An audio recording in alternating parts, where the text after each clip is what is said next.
anggota Balik, beliau sendiri adalah anggota Badan Legislatif pembahasan Undang-Undang Cipta Kerja yang kontroversial yang kita sedang bahas pada hari ini dan juga sedang banyak diprotes di tanah air. Dan jadi kami ingin istiqomah dengan ini, tidak ingin masalah yang besar ini tenggelam dengan isu-isu lain, makanya kami tetap mencoba mengangkat isu ini, Bu Lydia, karena ini menyangkut hidup banyak orang bangsa kita. Jadi kita coba tetap bertahan dan mudah-mudahan jangan seperti kasus-kasus yang lain tenggelam karena ada kasus lain dimunculkan. Nah, ini target kita. Hari ini Bu Lydia akan menjadi narasumber kita, menjadi kesaksian dari orang yang mengalami sendiri. Bahasa Inggrisnya first hand account. Jadi langsung dari narasumber pertama. Kami sangat ingin tahu sekali, Bu Lela. Beberapa waktu yang lalu kami sudah diskusi dengan Profesor Suteki mengenai dan dengan Dr. Zainal Arifin Mukhtar juga 2 minggu yang lalu, sebelumnya dengan Profesor Suteki tentang material dari Omnibus Laws ini dan pasal-pasal yang kontroversi di sana gitu. Yang ingin kami fokuskan pada hari ini yaitu proses diundang-undangkannya gitu.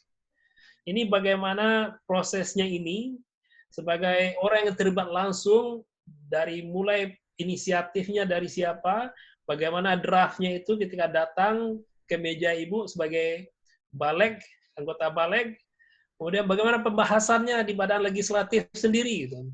Apakah betul tuduhan atau klaim yang disampaikan oleh orang-orang yang kritis terhadap undang-undang itu, apakah faktor public hearing itu betul-betul terjadi? Siapa yang sudah diundang? Apakah betul stockholders yang hajat hidup mereka, buruh, pemerintah daerah, para environmentalist gitu, itu sudah didengarkan tak suara mereka? Terus bagaimana dengan faktor pengesahannya gitu? Kok buru-buru, harus cepat sekali, apalagi di tengah masa wabah COVID seperti ini. Apakah begitu urgentnya sehingga harus diburu-burukan sedemikian rupa gitu? Nah ini, dan kalau masih ada waktu, insya Allah mungkin kita setengah jam, 45 menit, Bu Lydia share dengan kami di sini bagaimana pengalaman pribadinya gitu. Relax saja, santai saja. Kita di sini biasa agak casual, Bu Dewi. Nanti setelah 45 menit itu kami mungkin akan ada Q&A sessionnya. Kita encourage kawan-kawan untuk bertanya, untuk mendapatkan konfirmasi atau detail yang lebih mengenai proses ini gitu. Jadi itulah yang kita coba Bu Lydia. Mudah-mudahan ini session ini Bu Lydia bisa share pada kami cerita ini dan bisa memberikan pencerahan sehingga masyarakat bisa mengetahui proses sebagaimana adanya sesuai dengan pengalaman yang Ibu alami sebagai orang yang terlibat langsung. Silakan Bu Lydia, dimulai pemaparannya. Assalamualaikum warahmatullahi wabarakatuh. Waalaikumsalam warahmatullahi wabarakatuh. Baik, assalamualaikum warahmatullahi wabarakatuh. Alhamdulillah. Alhamdulillahilladzi arsala rasulahu bil huda wa dinil haqqi yuzhirahu 'ala dini kulli wa kafa billahi syahida. Asyhadu an la ilaha illallah, asyhadu anna Muhammadan abduhu wa rasuluhu la nabiyya ba'da. Yang saya hormati para tokoh-tokoh kami Australia dan juga para bapak dan ibu yang bergabung di dalam majelis ini, mudah-mudahan senantiasa dilimpahkan kesehatan dan juga keistiqomahan untuk tetap menegakkan kalimat Allah di muka bumi, insyaallah. Saya Lydia Hanifah, anggota DPR RI dari fraksi Partai Keadilan Sejahtera.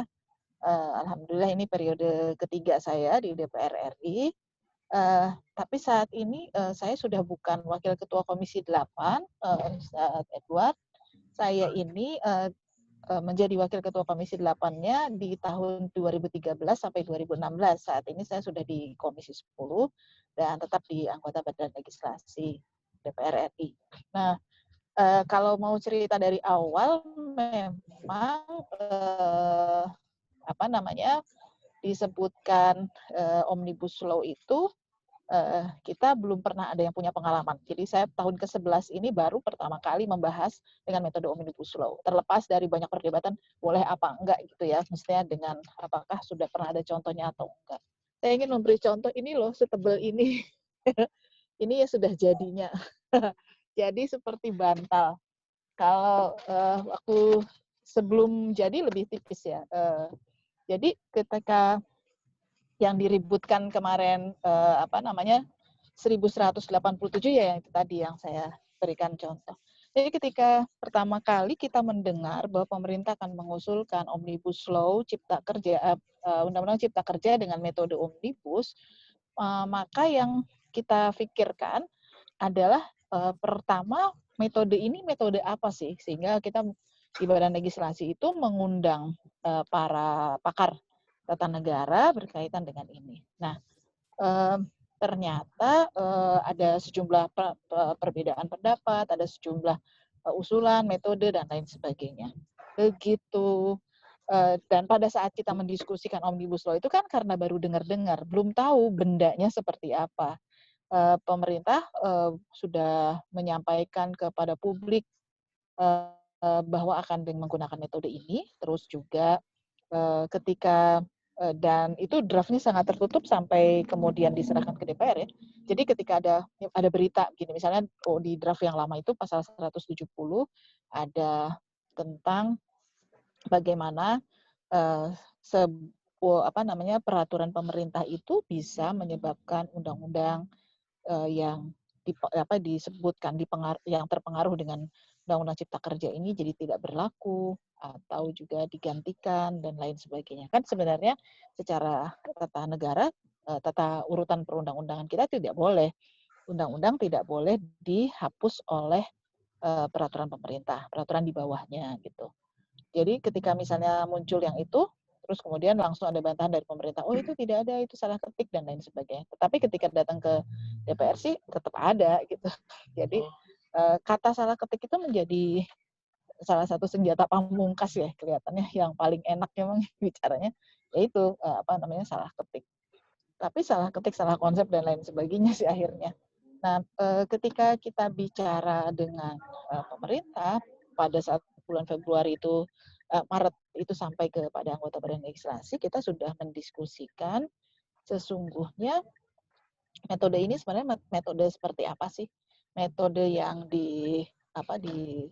disetujui ini, kemudian pembahasannya bagaimana?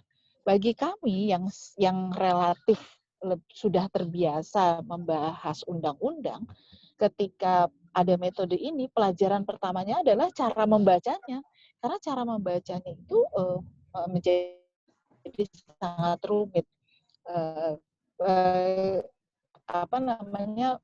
Yang kita biasa lakukan berkaitan dengan perubahan undang-undang itu adalah amandemen, sehingga tidak menghapus. Tapi kalau undang-undang itu diamandemen, maka kita hanya memuat pasal yang dihapus dan pasal-pasal yang diubah. Jadi kalaupun itu dihapus, pasal sekian dihapus gitu. Jadi itu harus dicantumkan. Dengan demikian tulisannya jadi sangat panjang kan gitu. Ketentuan mengenai ini dan lain sebagainya. Sehingga kita perlu sangat cermat, sangat jeli pasal-pasalnya itu sebenarnya pasal-pasal apa, yang mana dan lain sebagainya. Nah, yang juga menjadi kerumitan lain adalah karena ternyata misalnya ini kan disiapkan sebelum COVID. Terus ada undang-undang seperti misalnya ada undang-undang tentang koperasi diusulkan, tapi itu sudah dibatalkan oleh MK, tapi masih diusulkan.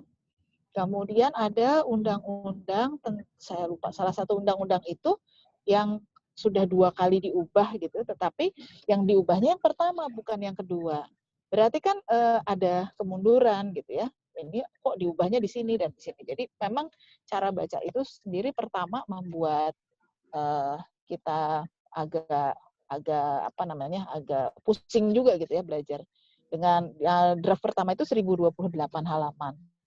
Tentu pelajaran berikutnya adalah bagaimana kita bisa mendorong agar kita bisa mengerti. Anggota dewan kan bukan Superman gitu. Meskipun ada tenaga ahlinya mesti dari berbagai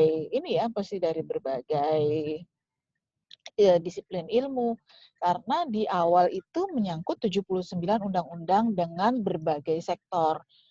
Meskipun secara sederhananya pemerintah mengatakan bahwa yang diinginkan adalah mengubah tentang kemudahan berusahanya saja yang difikirkan, tapi ternyata bukan semata-mata itu gitu yang dilakukan. Nah, yang terus saya mohon izin karena sudah di tempatnya sambil berjalan ya Bapak Ibu. Nah, ketika kita bicara dengan pemerintah melihat persoalan-persoalan ini, jadi kita akhirnya harus mempelajari dengan berbagai usulan-usulan itu tadi dan berbagai stakeholder. Nah, semestinya sih karena ini usulan pemerintah, draft itu dibuat oleh pemerintah dan sudah melibatkan berbagai stakeholder. Hanya masalahnya stakeholdernya itu tidak banyak yang dilibatkan dan ini jadi persoalan gitu ya ketika tidak banyak dilibatkan itu. Jadi jadi persoalan seperti itu nih membuat kita juga mengalami kerumitan. Dia tidak lagi memberikan dorongan untuk menggali lebih dalam lagi usulan-usulan yang semestinya dilakukan gitu ya. Nah, makanya kemudian orang merasa bahwa kok ternyata nggak pada dilibatkan ya. Nah, kalau mereka mengatakan nggak pada dilibatkan ya persoalannya itu tadi, karena ternyata memang pada saat pembahasan itu pemerintah 1-2 kali memang mengajak stakeholder, tetapi kalau kalau yang secara detailnya itu jadi ditinggal. Jadi misalnya di Ikatan Arsitek Indonesia diajak, tetapi tidak pernah tahu finalnya seperti apa. Diajak depannya ngobrol, ya, membahas-bahas gitu, terus kemudian seperti apa. Sehingga ketika kami kemudian mendapatkan draft yang setebal itu, kita juga mencoba untuk melakukan pengkajian lebih dalam. Kita minta ke Badan Legislasi. Kalau rata-rata nih Bapak Ibu, pembahasan undang-undang itu kalau dilakukan itu public hearing-nya itu kira-kira satu undang-undang tuh mungkin bisa 3-5 kali. Tapi kalau di kemarin ini ternyata kita logikanya sih sebenarnya harusnya 79 kali. Tapi kan kenyataannya enggak gitu. Jadi kalaupun 79 kali kan jadi banyak banget gitu. Nah, public hearing itu akhirnya diserahkan kepada masing-masing fraksi. Tentu kalau diserahkan kepada masing-masing fraksi, mestinya dikasih waktu yang lebih panjang. Kenyataannya memang tidak seperti itu gitu. Jadi akhirnya inisiatif sendiri. Karena kami di fraksi PKS itu memang sejak awal sudah membuka, artinya nggak ada omnibus law cipta kerja juga, kami membuka yang disebut hari aspirasi, minta supaya membuka pada masyarakat yang ingin menyampaikan aspirasi. Jadi akhirnya justru hari aspirasi kami itu lebih banyak dengan orang yang mau memberikan masukan terhadap undang-undang cipta kerja ini. Ada asosiasi pendidikan homeschooling. Terus kemudian ada Ikatan Arsitek Indonesia, ada Gerakan Buruh, ada banyak lagi tuh yang kemudian ahli lingkungan dan lain sebagainya. Tapi itu fraksi, semestinya sebagai lembaga memang DPR lebih terbuka ya. Meskipun kita nggak bisa juga beralasan bahwa ini kan inisiatif pemerintah, tapi ketika ada di badan legislasi kita mesti punya kewenangan. Jadi perdebatan pertama tuh sebenarnya di situ. Termasuk juga perdebatan untuk siapa yang akan kita undang narasumbernya. Wah itu lumayan juga tuh, lumayan keras juga. Yang ini nggak dipanggil, yang ini dipanggil. Tapi memang kita nggak bisa lupa bahwa di bulan April itu Presiden Republik Indonesia tuh sudah memesankan dan mengatakan bahwa 4 bulan selesai.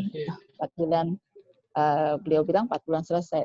Saya waktu itu cuma bilang gini, kalau nggak pernah bahas undang-undang sih, bilang 4 bulan selesai itu kayaknya itu mustahil gitu. Karena ketika kita membahas undang-undang ini, karena sebenarnya gini, biasanya nih, usulan pemerintah masuk, masing-masing fraksi itu harus membuat sandingannya. Bayangkan Bapak Ibu, yang 1028 halaman itu, kita harus membuat sandingannya. Jadi setiap frasanya, kalau misalnya pasal ini, kita judul pasalnya setuju atau tidak setuju, kalau mau diganti, gantinya apa, gitu. Terus kemudian di bawahnya lagi, misalnya terkait dengan yang menjadi asas A, B, C, itu masing-masing harus kita tuliskan. Jadi ini menjadi satu problem besar juga sih sebenarnya kalau kita tidak cermat. Tapi dikasih waktunya sangat pendek dan itu juga pembahasannya agak melompat. Gitu. Jadi kita selalu maksa, enggak, selesaiin dulu, jelasin dulu, baru stakeholder dulu dipanggil. Tapi ya namanya juga cuma terbatas ya orangnya. Dan ada pesan sih kelihatannya memang harus diselesaikan itu. Jadi akhirnya semua cenderung untuk ingin cepat diselesaikan. Rata-rata pembahasan undang-undang saya tuh paling cepat membahas revisi undang-undang perlindungan anak itu 3 bulan selesai. Tapi itu cuma 6 pasal yang diubah gitu. Jadi ini kan bandingannya ini lebih dari 170 pasal dengan melibatkan 79 undang-undang. Ini 6 pasal aja 3 bulan. Dan itu hanya terkait dengan perlindungan anak. Lebih banyak pengubahan substansi dan lain sebagainya. Jadi ini yang akhirnya kemudian buat kami kok pengennya cepat-cepat amat sih gitu. Kita juga mengingatkan udah deh jangan terlalu cepat karena kalau terlalu cepat nanti kita akan tidak teliti. Itu dari awal sudah diingatkan. Nah, kemudian masuk ke bab. Nah, pembahasan bab tuh bab 2. Jadi cenderungnya gini, nanti kita lempar ke timus. Ketika kita bicara lempar ke timus, problemnya adalah ternyata makin ke belakang nanti dirumuskan di timus. Jadi kalau badan legislasi itu, panja itu separuh dari badan legislasi. Nah, separuh dari badan legislasi itu kemudian ada yang disebut sebagai tim perumus itu separuhnya lagi dari panja. Tapi harus tetap anggota panja itu gitu supaya kemudian bersambung. Nah, ketika kemudian dari panja itu dari rapat panjanya itu nanti diamanatkan ke timus, itu jadi numpuk ternyata banyak sekali gitu yang di timus. Kita juga udah wah nih bahaya nih nanti kalau terlalu banyak timus. Kalau bisa diselesaikan di panja, selesaikan di panja aja. Karena itu harus dengan perumusan dan lain sebagainya. Nah, cara membahasnya bab 1, bab 2, dari bab 2 itu lompat ke bab 5. Memang kelihatannya dicari yang lebih mudah gitu ya. Bab kelima itu tentang UMK. UMK kan berarti UMKM dan koperasi. Itu kan menunjukkan keberpihakan ya, menunjukkan keberpihakan. Oh, ini undang-undangnya memang untuk berpihak pada itu kok gitu. Padahal sebenarnya itu kaitannya dengan di bab 2-nya itu mengubah paradigma keseluruhan. Bab 3 itu mengubah paradigma keseluruhan tentang perizinan, kemudahan berusaha dan lain sebagainya. Sehingga UMKM jadi ada imbasnya, imbas dari izin. Jadi konsep dasarnya itu justru ada di awal yang kita belum bahas. Udah masuk bab 5, kemudian masuk ke bab 7 berkaitan dengan inovasi. Nah, habis itu ceritanya. Nah, kami kan jadi kejar-kejaran tuh yang bikin daftar inventarisasi masalah itu ya tadi sandingan itu. Selesai itu terus kemudian kita nanti akan masuk ke pembahasan bab 9 dan 10. Kata pimpinan gitu. Jadi kami nih dari fraksi PKS ngebut gitu menyelesaikan. Jadi kalau kami dengan anggota badan legislasi dari PKS dengan tim itu kita bilang taklim omnibus. Jadi taklim omnibus itu bahkan di Ramadan saja selepas taraweh itu langsung kita rapat lagi sampai jam 11 sampai jam 11 malam gitu. Terus aja. Jadi setiap habis Isya sampai berhari-hari, berbulan-bulan itu perilakunya tiap hari begitu, tiap malam begitu. Karena harus mengejar itu. Kalau tidak, ketika kita berhadapan dengan pemerintah, kan itu berdasarkan sandingan. Kalau kita tidak ngisi, dia anggap bahwa kita setuju. Kan repot kalau kayak gitu. Jadi benar-benar harus secara detail memasukkan argumen. Dan harus bukan sekedar bikin itu, tapi argumentasinya harus masuk. Jadi begitu 9, 10 sudah selesai, ternyata habis 7 balik ke 3. Bisa dibayangkan, wah langsung berat. Padahal bab 3 itu terdiri dari 59 undang-undang dengan segala sektor. Sehingga tim ini juga harus menyiapkan lagi, dan kita nggak sempat untuk melakukan public hearing secara fraksi. Nah, kalau Ketua Balik itu mengatakan bahwa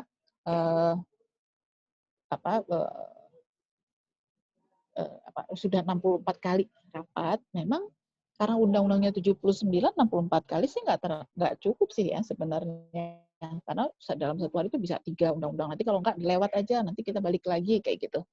Benar-benar memerlukan ketelitian yang luar biasa. Apalagi kalau ini sesuatu yang pertama kali, ya mestinya. Jadi pembahasannya modelnya seperti itu. Nah, sempat juga kita keluar pembahasannya itu tidak dilakukan di DPR. Sebenarnya ini kan masa COVID ya, sudah ada gantian lah yang sakit, yang positif COVID, dan lain sebagainya. Jadi hampir tiap pekan itu kita di swab karena khawatir kan selama itu interaksi itu. Ditambah kalau dari pemerintah itu rombongannya banyak sekali gitu. Seringkali kita minta untuk mereka keluar. Nah, setelah terutama yang ketenaga kerjaan itu disepakati belakangan, karena kan yang demo besar-besaran itu ketenaga kerjaan. Meskipun sebenarnya pasal-pasal itu banyak sekali. Ada sih memang gini, karena saya satu-satunya anggota Panja yang ikut dalam pembahasan undang-undang tentang jaminan produk halal, dan saya sempat menjadi pimpinannya di tahun 2013-2014. Jadi tentang halal didahulukan, Muhammadiyah datang, NU datang, terus MUI datang, terus kemudian bahas di situ konsepnya pemerintah, terus konsep kita. Jadi modelnya itu memang ketika kita udah bahas konsep, kadang-kadang nih udah disetujui, ternyata pihak pemerintah ada yang nggak setuju, jadi minta diubah.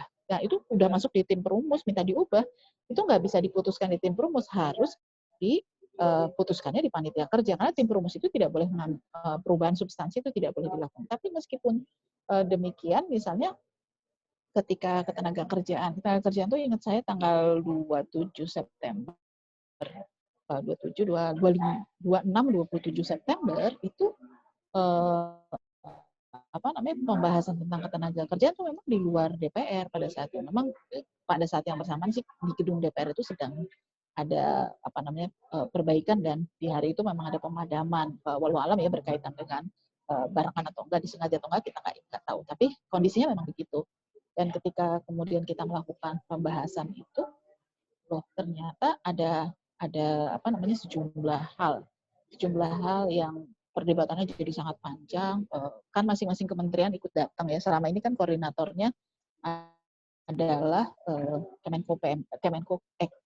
Kementerian Perekonomian, Kementerian Koordinator Perekonomian. Jadi mereka tuh yang datang, yang bahas di situ, dan kementerian-kementerian yang ikut. Jadi ada penanggung jawabnya lah dari Kemenko Perekonomian itu.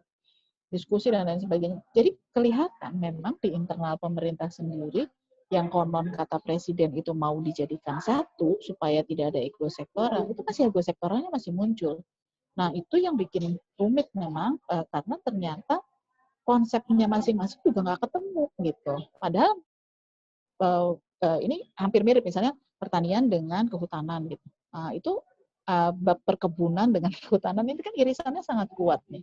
Itu sama mereka sendiri, jadi seringkali kita harus stop, lobby dulu, ini maksudnya konsepnya apa, mau bagaimana, dan lain sebagainya.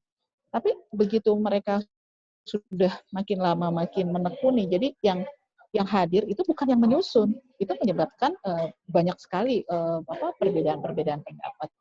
Memang sampai ke depan itu sampai ke timus itu akhirnya mereka kalau kita lihat ternyata di timus itu masih ada lagi Nah, yang ini agak gentingnya tuh, karena di antara mereka itu, di antara pemerintah sendiri, banyak yang belum tuntas dan merasa bahwa keputusan kemarin itu kok ternyata dianggap tidak cocok sama mereka. Sehingga mereka mengusulkan baru. Usulan baru kan nggak boleh, jadi harus kembali. Nah, pembahasan Timus itu sebenarnya harusnya sangat detail, harusnya sangat detail, dan ini pada saat itu waktu tidak cukup. Memang harusnya lebih, nggak bisa cuma 3 hari. Kita Selasa sampai Sabtu, Rabu, Kamis, Sabtu. Ya 5 hari ya, 5 hari, dan selesainya itu Sabtu tanggal 3 Oktober itu pukul 00:10. Sementara kita juga harus kemudian dipaksakan pada hari itu panjanya menerima laporan dari Timusnya pukul 00:22 sampai 00:40. Habis itu skor sidangnya sampai nanti jam 2 siangnya baru mulai lagi. Dan ini memang jadi ramai juga ya. Jadi ramai dan tapi karena yang menolaknya cuma 2 fraksi pada saat itu, akhirnya jadi dibuka gitu. Memang bab begini yang antara yang mendukung dengan yang menolak, yang itu jumlah itu jadi sangat berpengaruh. Nah, di pukul 2 itu membahas yang sisa-sisa yang harus diambil keputusannya. Itu ada beberapa perubahan, misalnya ketika di Timus dibilang menteri ini minta supaya ini jangan begini konsepnya, atau yang ini minta jangan begini konsepnya. Berubah, sebenarnya jadi mengubah konstruksi.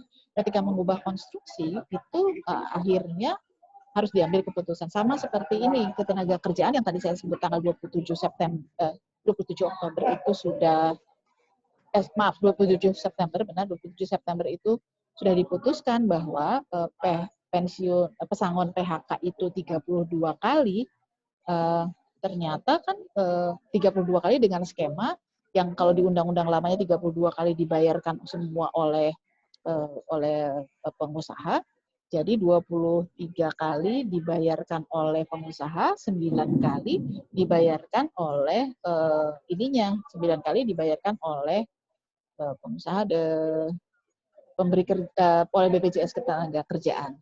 Jadi ada bantuan pemerintahnya gitu di situ. Nah, di tanggal 3 itu berubah lagi, gitu. Jadi berubah kembali, dikurangi lagi, jadi bukan 32. Memang di lobi awal, Menteri Tenaga Kerja itu sudah mengatakan bahwa kita nggak mau di 32, maunya 25. Jadi 6 kali 19 kali dibayar pengusaha, 6 kali dibayar oleh BPJS Ketenagakerjaan. Maaf Bu Lydia, itu yang merubahnya itu siapa Bu? Mohon. Usulan perubahan dari pemerintah. Memang dalam pembahasan gitu bisa saja pemerintah mencabut kesepakatan, dia mengubah gitu. Jadi usulan dari pemerintah pada saat itu. Dan mereka itu langsung diterima oleh unsur pimpinan rapat gitu? Enggak, harus waktu itu dibahas di rapat panja. Okay. Nah, dibahas di rapat panja, saya menolak. Saya mewakili PKS pada saat itu menolak. Kenapa? Karena sebenarnya kalau dihitung-hitung, memang katanya gini kan, 32 kali itu sangat besar. Cuma 7% perusahaan yang bisa membayar 32 kali. Pertanyaan saya bilang, rata-rata berapa sih lama masa kerjanya orang yang pensiun, yang PHK? Ternyata 5-17 tahun. Begitu saya hitung dengan skema itu, ternyata kalau 17 tahun itu cuma dapat 17 kali. Jadi kalau dibilang bahwa 32 kali itu cuma 7%, ya iya memang yang berhak sampai yang bisa dapat 32 kali itu kalau dia sudah bekerja berturut-turut 24 tahun. Lebih dari itu bisa dapat 32 kali. Orang udah 24 tahun keburu pensiun, belum nggak sempat di PHK gitu ya. Jadi memang 7% ya masuk akal, cuma 7% ya memang cuma sedikit gitu kan. Jadi artinya data kan nggak boleh mereka menyatakannya benar, bukan memanipulasi tapi restricted gitu kan. Jadi makanya saya bilang harusnya jangan begitu, harusnya kalau memang mau 25 kali saja itu yang 24 tahun. Jadi sebenarnya makin kecil tuh kalau mereka mengatakan ini nggak diubah kok, lihat dong ada BPJS Ketenagakerjaan. Jadi prosesnya gitu. Ada yang misalnya yang kemarin ramai itu soal migas, BPH migas itu usulan baru. tanggal 3 Oktober. Jadi kemudian kami menolak karena itu sebuah pengaturan yang tidak pernah dibicarakan sebelumnya.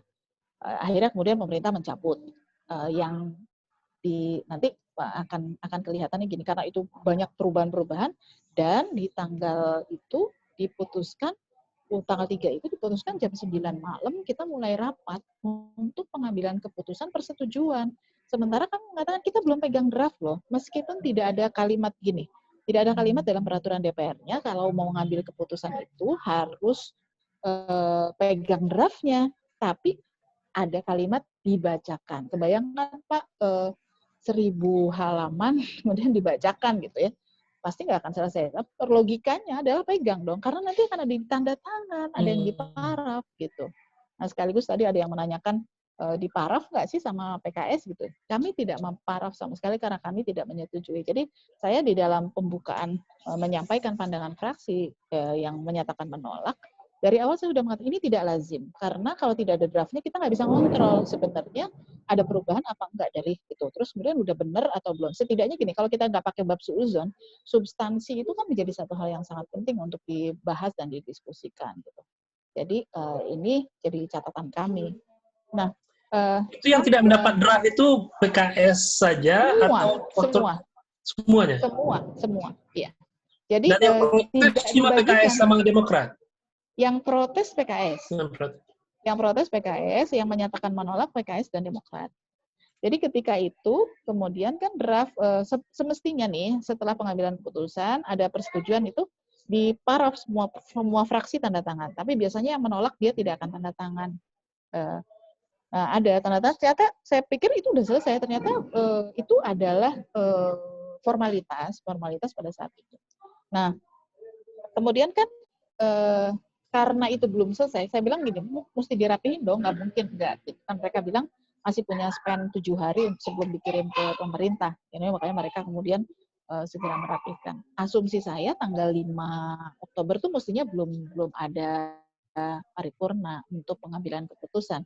Karena sebelumnya kita sudah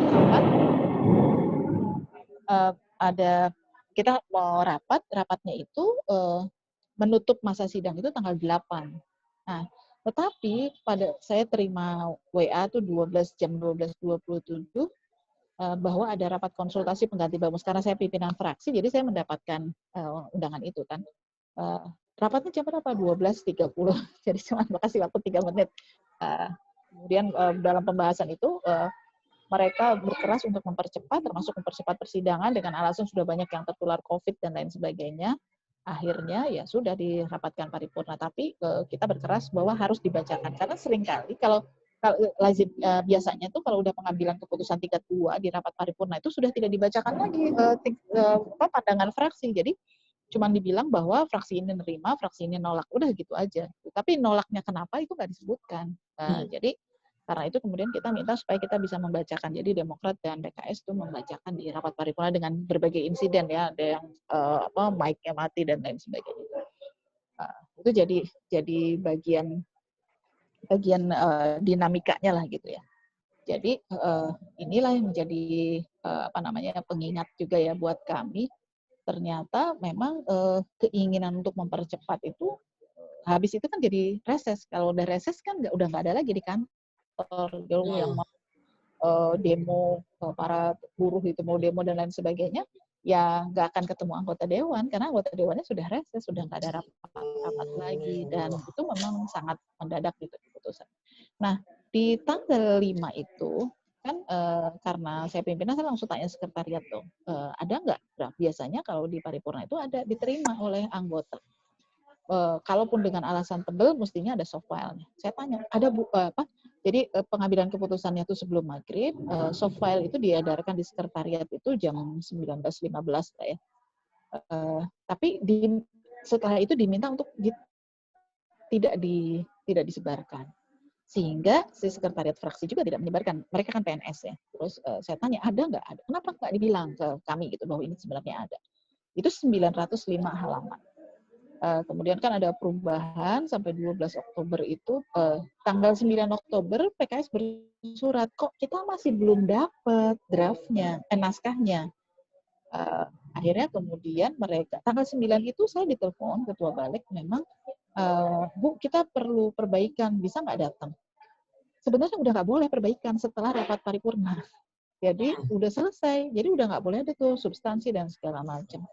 Dan itu pun karena saya pernah jadi pimpinan pembahasan undang-undang, jadi yang diubah tuh cuma kalau emang salah ketik, itu pun juga udah nggak boleh banyak. Terus misalnya penggunaan frasa yang nggak tepat dan lain sebagainya. Hanya gitu aja. Misalnya gini, harusnya ditulis dan garis miring atau, tapi garis miringnya nggak ketulis dan atau, tapi nggak ada garis miring. Cuma begitu aja boleh. Nah, itu jadi bagian yang kemudian jadi pengingat juga sih buat kita semua bahwa oh iya ya, ternyata yang begini ini jadi persoalan gitu di kemudian hari. Karena jadi di tanggal 9 itu saya nggak datang. Kalau waktu di Mata Najwa itu disebutkan, kita udah minta timusnya ada Bu Ledia. Timus itu separuh dari anggota Panja dan mewakili semua fraksi. Jadi bukan cuma saya aja sih sebenarnya. Jadi kelihatannya gini, ingin menunjukkan bahwa Bu Ledia juga udah ikut kok. Betul, saya ikut sampai selesai, saya ngawalin. Tapi pengambilan keputusan itu kalau kita bahas itu bukan berarti kemudian kita harus setuju. Bahas itu belum tentu harus setuju. Tapi prinsipnya adalah meminimalisir kemudorotan. Terkait nanti hasilnya seperti apa, kan keputusan akhir itu mau menolak atau menerima itu sangat tergantung dari proses itu, kira-kira keberpihakannya kemana, prosentasenya sebelah mana gitu. Jadi akhirnya kemudian setelah kalau dan harusnya sesudah itu udah nggak boleh ada pembahasan lagi gitu. Jadi kami tidak hadir di tanggal 9 itu, dan tanggal 12 kan 12 pagi diumumkan oleh Sekjen bahwa ada yang 1035 halaman, sore jadi 812 halaman. Ketika diserahkan ke Setnek mengumumkan ada 1187. Ya, mereka mengatakan dengan bab pembahasannya dengan tipe cetakan yang berbeda. Nah, di 915 yang tanggal 905 halaman yang di tanggal 5 Oktober itu, pasal yang kita tolak untuk masuk tentang BPH Migas itu, kewenangan BPH Migas itu masih masuk. Nah, kan berarti nggak cermat tuh dari yang diputuskan di tanggal 3 ke tanggal 5. Itu kan kalau nggak masuk harus kalau dicabut harusnya nggak ada. Tapi yang di 812 ternyata dihapus, maksudnya dikembalikan karena memang nggak ada, tapi menghapusnya tertinggal satu baris. Sehingga kemudian di tahun 1187 diperbaiki. Nah, karena cepat-cepat itu, bahkan misalnya untuk haji, ya, jadi yang kami ngeri itu karena gini, semua sanksi itu dijadiin satu, dalam pembahasannya, didiskusikan, tetapi begitu selesai pembahasan, dikembalikan ke masing-masing undang-undangnya. Dan ketika dikembalikan ke masing-masing undangnya, itu kan rujukan pasal jadi berubah. Nah, ada misalnya, kalau penyelenggara haji kemudian dia tidak gagal memberangkatkan atau tidak bisa memulangkan atau ada persoalan-persoalan lain, itu mereka kena sanksi administratif dan mereka juga kena denda 10 miliar. Dan pada saat yang bersamaan ketika misalnya 5 hari itu nggak bisa pulang, kena lagi penjara. Sebenarnya kan tidak boleh, dalam sistem hukum kita nggak boleh berlapis. Kita tidak mengenali pasal berlapis, jadi hanya boleh salah satu. Jadi karena ketidakjelian itu jadi begitu, bisa begitu. Dan kemudian pasal-pasal tentang nelayan, hukumannya ternyata lebih berat daripada pengusaha perikanan. Kemudian ada pasal tentang industri pertahanan. Industri pertahanan nasional itu tadinya di undang-undang lamanya kalau industri alutsista yang utama itu sepenuhnya itu harus dikuasai negara. Jadi sahamnya harus negara. Tetapi kalau yang di Cipta Kerja itu disetujuinya bahwa tidak mesti 51% saham dikuasai oleh negara. Jadi boleh swasta nasional maupun swasta asing. Kebayangkan Pak, kalau misalnya peralatan persenjataan tentara kita ternyata sahamnya dikuasai oleh asing atau katakan oleh swasta, terus semua isi-isinya kan jadi ketahuan kan gitu. Semua isi-isinya jadi ketahuan persoalan-persoalan yang sudah bahas dan yang ketahuan lah rahasianya gitu di situ. Nah, itulah yang jadi bagian buat kita jadi pengingat gitu. Kira-kira sementara itu nanti mungkin kita bisa diskusikan lebih dalam lagi terkait. Jazakumullah khair. Assalamualaikum warahmatullahi wabarakatuh. Waalaikumsalam warahmatullahi wabarakatuh. Terima kasih Bu Lydia. Ini betul-betul insightful ini berbagi pengalaman. Ini sebelum saya lempar ke kawan-kawan, ini ada yang betul-betul membuat saya ingin, ini level of difficult kesulitannya itu, Bu Lydia. Mengganti 79 undang-undang dengan satu undang-undang super, itu dalam waktu yang begitu dekat, itu bagaimana proses cross-check-nya antara undang-undang pasal-pasalnya, yang ada, yang baru itu harus di cross check dengan undang-undang 79 undang-undang yang lama itu. Yes, of course. Ya, betul. Ya, harus di cross check kan? Harus Iya. ini undang-undang ini di cover tak dengan pasal-pasal yang di undang-undang lama ini di cover dengan ada enggak loopholes-nya gitu yang apa itu? Ada kontroversialnya. Itu 79 undang-undang, berapa pasal tadi semuanya diganti dengan 170 pasal jadinya. Lebih dari 170 pasal.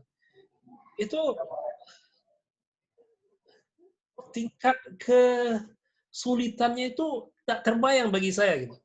Terus yang satu lagi itu Bu Lydia dengan PKS itu kan melaksanakan public hearing dengan beberapa profesi stakeholder seperti itu.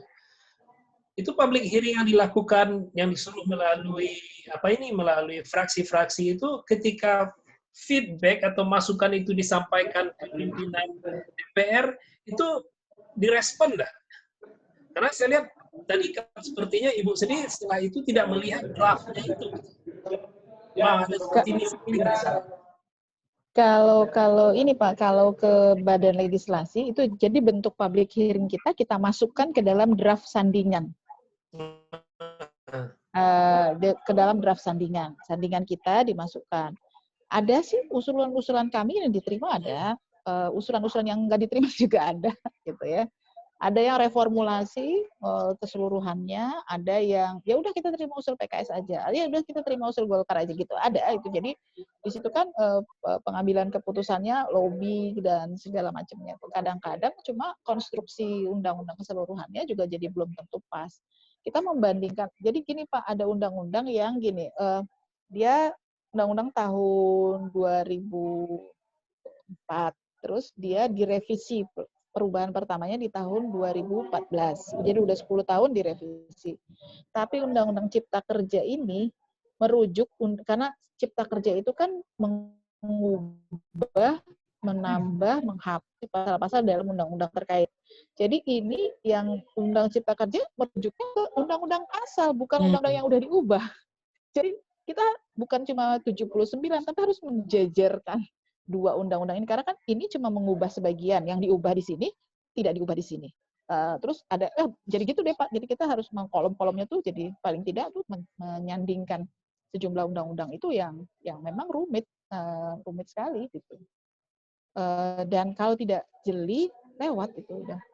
Kadang-kadang penyesalan juga sih, ya Allah ini kok lewat ya gitu. Dan kita kan pakai sistem gini, kalau semua sama berarti nggak akan kita bahas. Maksudnya pada kolom yang sama, semua fraksi sepakat, pemerintah sepakat, ya udah kita nggak akan bahas, itu akan dilewatin. Nah, tapi kadang-kadang gini, ada teman-teman yang belum memasukkan pendapat, tapi karena yang lain semuanya tetap, istilahnya tetap, itu mereka jadi harus jadi kehilangan kesempatan. Tunggu, kita jadi harus jeli. Yang ini tetap enggak. Kami itu misalnya yang meresume-nya itu ternyata kurang jeli gitu ya, si tenaga ahli Badan Legislasinya kurang jeli, bahwa ini ternyata sebenarnya ada, dan ini bukan sekedar redaksi, ini substansi, itu jadi jadi persoalan. Jadi memang banyak kelewat. Terus terang saja kejelian ini agak kurang dalam pembahasan ini, memerlukan kejelian ekstra kan kita. Sudahlah metodenya baru, barangnya banyak, yang disandingkannya juga banyak. Banyak. Menurut Bu Lydia, idealnya berapa lama kira-kira harusnya pembahasan untuk seperti ini? Yang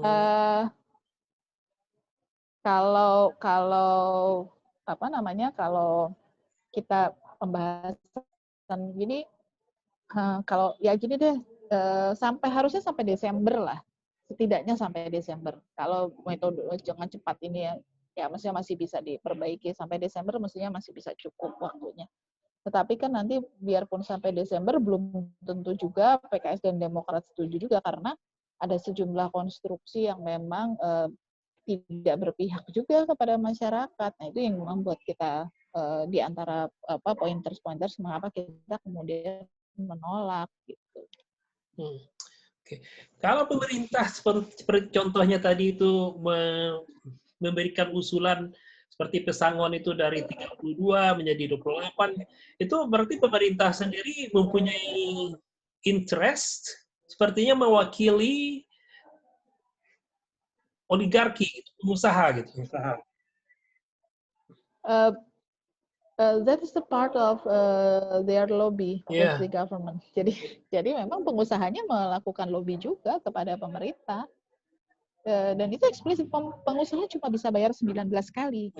Nanti dibayarkan oleh, kalau saya melihatnya jadi gini, oh ya ternyata pemerintah membuat desain sedemikian rupa dari semua yang harusnya dibayarkan oleh pengusaha, tetapi justru dihandle dengan BPJS Ketenagakerjaan itu. Itu dengan kata lain itu pemerintah mensubsidi itu pengusaha. Yang seharusnya kewajiban pengusaha. Some kind like that. Some kind like that. Ujung-ujungnya kan uang negara juga yang dikeluarkan untuk itu. Nah, iya itu juga. Dan sebenarnya kita juga agak mengkhawatirkan pada sejumlah isu ya, misalnya seperti LPI, Lembaga Pengelola Investasi. Itu kan kontrol negara terhadap lembaga ini, sementara disuntik 15 triliun. Terus pemeriksaannya tidak dengan pemeriksaan akuntan negara. Akuntan negara kan BPK, tapi dilakukan oleh kantor akuntan publik yang mendapatkan rekomendasi dari BPK. Sementara kalau kami sih agak khawatir, ini kan ada APBN dan kemudian di dalam mekanismenya asetnya, misalnya aset lembaga ini, lembaga pengelola investasi milik negara gitu ya. Nah, asetnya ini bisa jadi aset negara atau aset BUMN, yang aset negara yang dilimpahkan ke LPI. Nah, kalau terjadi masalah dengan aset itu, berarti aset negara hilang dong. Terus bagaimana caranya untuk menjaga supaya itu bisa terjadi dengan baik? Terus potensial fraud-nya gimana? 15 triliun dan kemudian investasinya juga luar biasa. Jadi banyak kekhawatiran kami lah gitu, berkaitan dengan itu. Sedikit tanya lagi Bu Lydia ya. Ini berkaitan dengan masalah target waktu.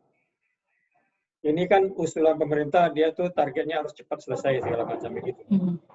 Nah, sebetulnya yang bisa menetapkan waktu itu siapa sebetulnya yang punya power? Misalnya kalau pemerintah sebenarnya kalau DPR nggak mau gimana? Apa bisa jalan gitu? Iya, harusnya memang. Ya, persoalannya kan gini Pak, yang mengusulkan sama yang ada di DPR-nya sebagian besar sama ininya, afiliasinya. Ya, secara hierarki, secara ininya. Secara hierarkinya DPR, kewenangan DPR mau diperpanjang atau enggak. Jadi gini, kita nih lucu, dalam Undang-Undang Dasar ditetapkan bahwa kewenangan membahas undang-undang itu adanya di DPR. Tapi di dalam Undang-Undang Dasar itu disebutkan DPR bersama dengan pemerintah. Jadi ada banyak kasus misalnya gini, DPR sudah mengusulkan draft, itu kemudian pemerintah tidak merespon, itu jadi nggak bisa dibahas. Sebenarnya sebaliknya, kalau pemerintah mengirim, DPR nggak mau respon, itu nggak bisa dibahas. Masalahnya kan ketika pemerintah mengirim, di sini sudah ada yang menunggu, jadi ya pasti akan dibahas gitu. Mau kita protes dan komplain seperti apapun juga, karena jumlahnya lebih banyak yang nunggu, yang mau bersedia untuk membahas, ya pasti akan jadi bahas. Terus tentang materi, seperti tadi dicontohkan masalah pesangon. Terus kelihatannya itu juga sudah dibahas dengan Depnaker. Kelihatannya Depnaker itu sebetulnya bukan mewakili tenaga kerja sebetulnya, kalau kita lihat dari ini gitu. Karena kan sebetulnya mereka itu harusnya Jadi, sebagai Departemen Tenaga Kerja, pastinya dia itu mewakili tenaga kerja, bukan mewakili pengusaha gitu. Jadi ini kan hasilnya berarti mereka itu hanya mewakili pengusaha, bukan mewakili tenaga kerja sebetulnya. Kemudian satu lagi, yang konon tadi kabarnya saya juga. seperti di pertahanan.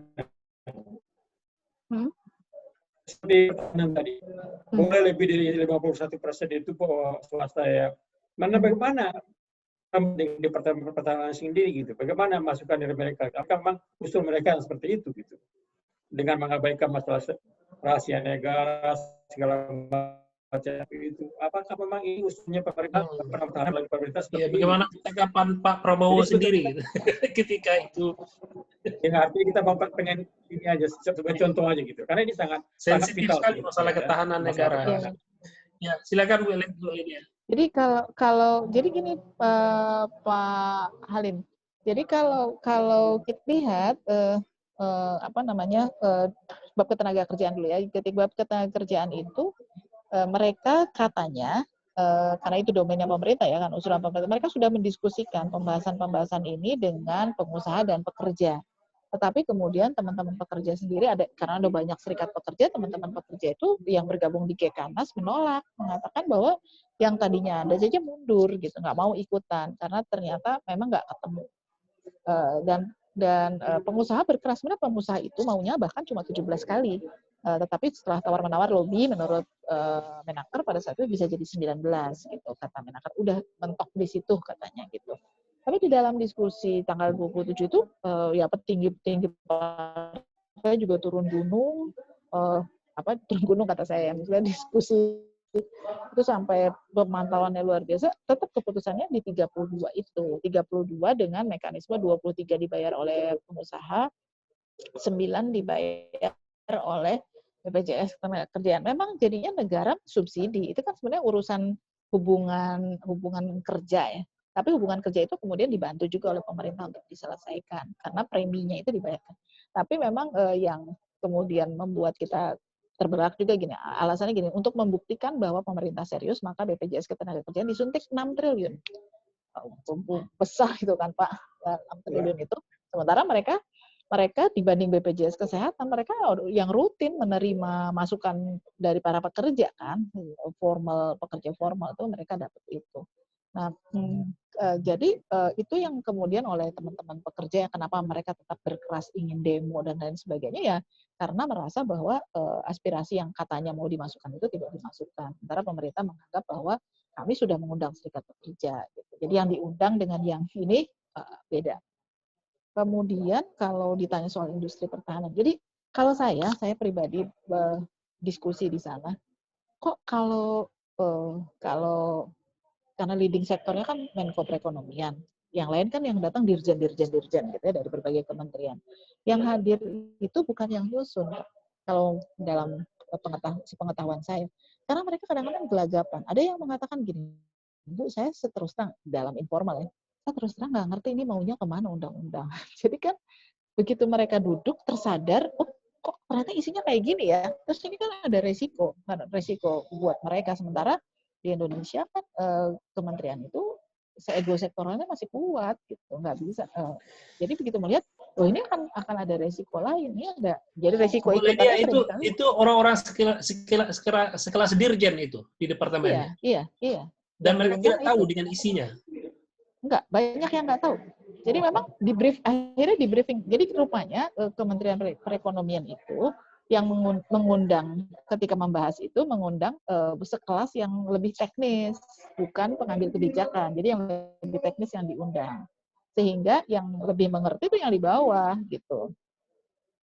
Dan dalam perdebatan-perdebatannya sementara gini, jenjang itu kan juga berpengaruh pada kematangan dan keluasan berpikir ya. Jadi ketika yang di bawah yang membuat undang-undang begitu dipandang oleh dirjen, ini nanti ada resiko ini gitu. Itu nggak kepikir sama yang di bawahnya kan. Jadi nggak bisa begini Pak, gitu. Secara teoritis mungkin bisa, tapi secara praktek nanti nggak memungkinkan dan lain sebagainya itu terjadi gitu, bukan nggak terjadi.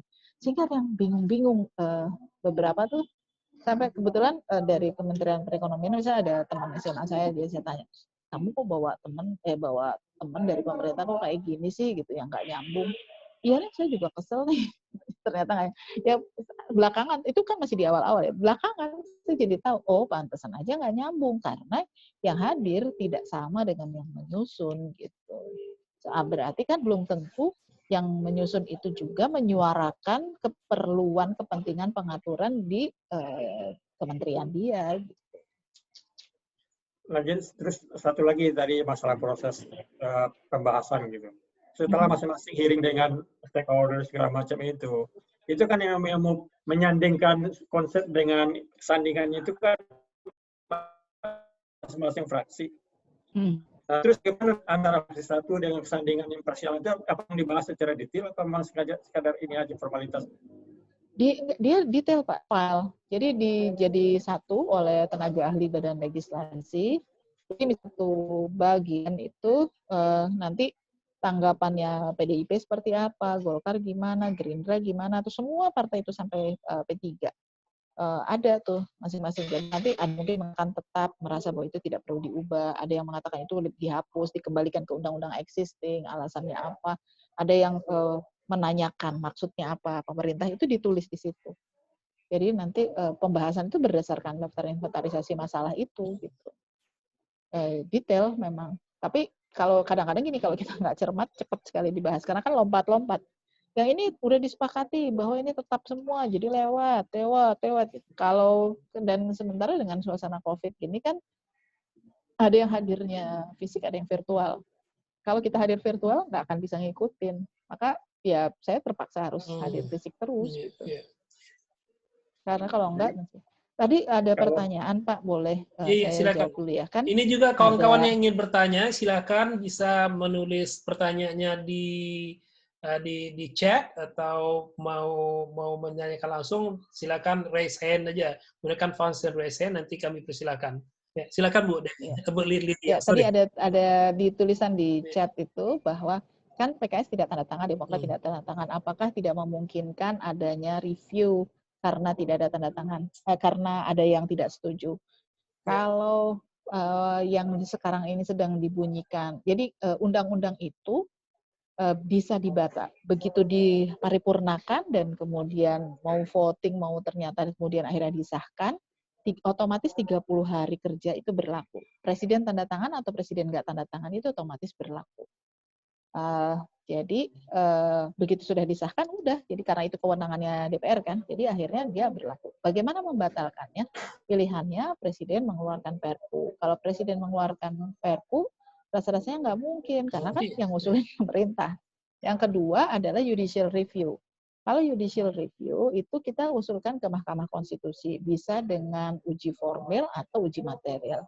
Apakah pernah ada uji formil sampai sekarang? Belum masih uji formil undang-undang ada. Misalnya Undang-Undang Ketenagakerjaan tahun 97 itu digugat ke MK, dibatalkan. Kemudian ada Undang-Undang tentang Sumber Daya Air, Muhammadiyah menggugat ke MK, judicial review, karena ternyata secara materi peruhnya, jantungnya undang-undang itu melanggar undang-undang dasar, maka semua dibatalkan. Perkoperasian juga demikian gitu. Nah, itu sudah pernah terjadi.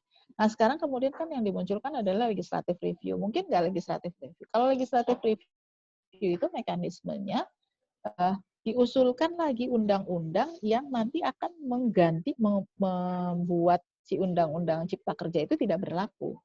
Artinya ada undang-undang baru yang dibuat. Nah, untuk memasukkan undang-undang baru, kita harus masuk dalam program legislasi nasional namanya. Sementara program legislasi nasional 2020-2024 sudah ditetapkan. Berarti harus mengubah untuk memasukkan, untuk insert satu judul undang-undang baru yang harus disetujui oleh DPR, disetujui oleh pemerintah, disetujui oleh DPD. Sudah bisa dibayangkan kan kira-kira akan seperti apa. Jadi kalau ada yang bilang legislatif review itu ya memang pasti akan terbentuknya di situ, kecuali kalau kemudian ramai-ramai partai pendukung pemerintah merasa bahwa wah kayak gini udah aja kita legislative review semua, nggak baru memungkinkan. Jadi prosesnya tuh seperti itu. Nah, jadi kalau misalnya tadi bisa direview nggak, satu fraksi nggak setuju, biasanya nggak akan terjadi gitu selama ini. Ya, karena hitungannya kalau dihitung dengan suara akhirnya juga kalah gitu ya, kalau dianggap Iya, kalau betul. penting kalah juga gitu. Betul. Dan harus mengubah keseluruhan. Berarti belum tentu pemerintahnya setuju juga kan mengubah daftar program legislasi Itu kan nasional. hal-hal yang mustahil. Silakan kawan-kawan, ada yang bertanya. Ini saya lihat ada Pak Dutanya nih, udah Duta dari Florida. Pak Duta ada bertanya? Silakan.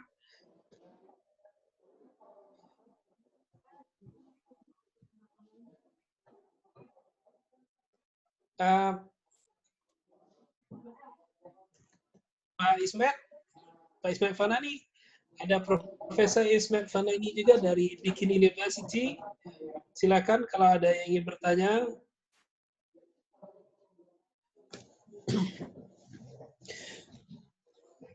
Bu Ledia, ini sambil menunggu kawan-kawan ini. Dari segi apa namanya hati nurani gitu, hati nurani pertanggungjawaban Ibu sebagai yang mewakili rakyat. Kira kekecewaan Bu Ledia terhadap rakyat yang diwakili melalui lembaga terhormat DPR ini, karena undang-undang ini, kalau dari 1 sampai ke 10, kekecewaannya berapa? Kalau 10 paling tinggi itu berapa? Gimana kira? Kecewaan saya personal. Saya Iya. Ya sampai 8 lah. hampir sempurna itu. Hampir sempurna. Persoalannya gini Pak, memang ada hal-hal yang diperbaiki, betul. Tetapi dengan proses, dengan maksudnya gini, to be honest and try to be fair gitu lah ya. Betul ada usulan-usulan yang bagus akhirnya diterima, gitu, yang usulan-usulan yang baik insya Allah. Tetapi the whole sistemnya memang beresiko besar. Jadi saya lebih ke mengkhawatirkan. Jadi kekhawatirannya tuh jadi, aduh nanti kasihan ya gitu masyarakat di masa yang akan datang dengan ini. Memang disampaikan hal yang sekarang ini sedang disosialisasi nih, kementerian-kementerian tuh sosialisasi undang-undang cipta kerja itu bagus gitu ya dan segala macam. Jadi nggak biasa-biasanya tuh biasanya undang-undang tuh nggak disosialisasiin sama kementeriannya. Belum ada draftnya yang final, belum keluar yang 1187, itu semua sudah sosialisasi. Hebatnya nggak dituduh hoax gitu. Karena kan nggak ada sumbernya sebenarnya. Nah, ini jadi bagian sebenarnya pelajaran penting. Hanya takutnya jadi semacam jurisprudensi, karena ini udah pernah dan berhasil. Oh, berarti kita kalau bahas kayak gini juga nggak apa-apa kok. Itu kekhawatiran terbesar saya. Jadi akhirnya dalam pembahasan itu ya udah nanti kita diatur aja dengan peraturan pemerintah. Nanti diatur dengan NSPK, norma, standar, pedoman dan kriterianya. Itu diatur dalam peraturan pemerintah. Ada lebih dari 500 amanat itu yang ditetapkan dalam peraturan pemerintah. Tapi ketika kemudian saya challenge ke mereka kan di dalam ketentuan penutup tuh di awalnya sebulan harus sudah selesai peraturan pemerintah. Selama ini kami tuh ribut sama pemerintah selalu minta lebih lama menyelesaikan peraturan pemerintah. Kalau DPR maunya 2 tahun selesai, setahun atau 2 tahun selesai. Karena kalau nggak ada peraturan pemerintah, undang-undang nggak semua bisa jalan kan.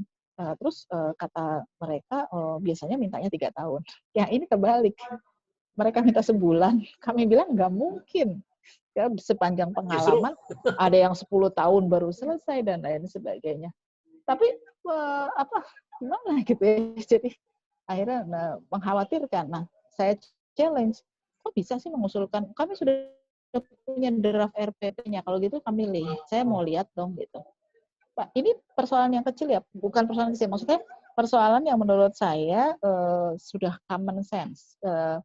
Karena saya dulu ketua Panja Rencana Undang-Undang tentang Penyandang Disabilitas tahun 2015-2016, sehingga kan saya jadi concern-nya ke dalam Undang-Undang Bangunan Gedung yang direvisi, saya bilang, saya lihat dong RPP-nya, rancangan peraturan pemerintahnya, masuk nggak itu berkaitan dengan bagaimana aksesibilitas penyandang disabilitas, karena sudah ada cover-nya kan di Undang-Undang Penyandang Disabilitas. Ada Bu, tenang. Bu ada di RPP, saya lihat calon staf untuk melihat ada sejumlah pertanyaan saya yang ternyata nggak memuat satupun. Terus saya komplain, saya trauma nih, saya bilang. Jadi hampir kalau saya mau ngomong, mereka mau bilang peraturan pemerintah, mereka udah tahu. Pasti saya akan mengawali dengan kata trauma. Saya trauma. Karena ternyata yang mereka bilang sudah disiapkan ada, nggak satu pun yang kita sepakati itu masuk di situ.